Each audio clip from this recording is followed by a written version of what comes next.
গণভবন বাংলাদেশের একটি ঐতিহাসিক স্থান।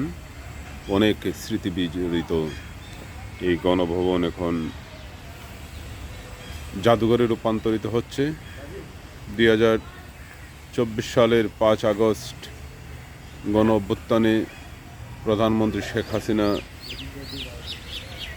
ক্ষমতাচ্যুত হলে অভ্যুত্থানকারীরা এই গণভবনে ব্যাপক হামলা চালিয়ে ভাঙচুর করে এবং লুটপাট করে। আর এরপর অন্তর্বর্তীকালীন সরকার দায়িত্ব নেওয়ার পর সিদ্ধান্ত হয় এই গণভবনকে জাদুঘরে রূপান্তরের জন্য। আর এর অংশ হিসাবে ব্যাপক কর্মযজ্ঞ চলছে। সংস্কৃতি মন্ত্রণালয়ের উদ্যোগে প্রায় 120 কোটি টাকা খরচ করে এই গণভবনকে জাদুঘরে রূপান্তরের প্রক্রিয়া প্রায় শেষ পর্যায়ে। সেই ঐতিহাসিক লাল ভবনটি, যেখানে শেখ হাসিনা প্রধানমন্ত্রী হিসেবে যতদিন ছিলেন এই ভবনটিতেই থাকতেন।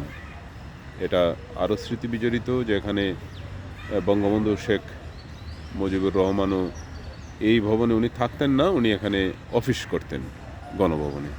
আর সেই ঐতিহাসিক গণভবনের লেক ভেতরের যা ছিল একে সংরক্ষিত, কঠিনভাবে সংরক্ষিত লেক, এটা এখন দর্শকদের জন্য হয়তো উন্মুক্ত করে দেওয়া হবে জাদুঘর প্রস্তুত হওয়ার পর। এই লেকও অনেক স্মৃতি বিজড়িত। এখানেও বঙ্গবন্ধু, বাংলাদেশের স্থপতি বঙ্গবন্ধু এই লেকে মাছ ধরেছেন। যে লাল ভবনটি, সেখানে শেখ হাসিনা যতদিন প্রধানমন্ত্রী ছিলেন ততদিন উনি থাকতেন। 5 আগস্ট সকাল পর্যন্ত তিনি এখানে ছিলেন। তারপর অভ্যুত্থানকারীরা যখন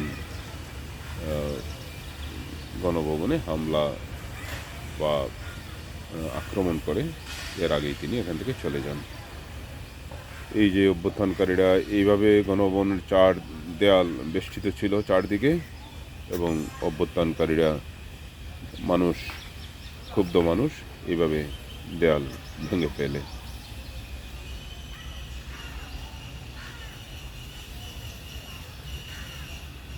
এইভাবে লাল দেয়ালে বেষ্টিত ছিল গণভবনে নিরাপত্তা ব্যবস্থা।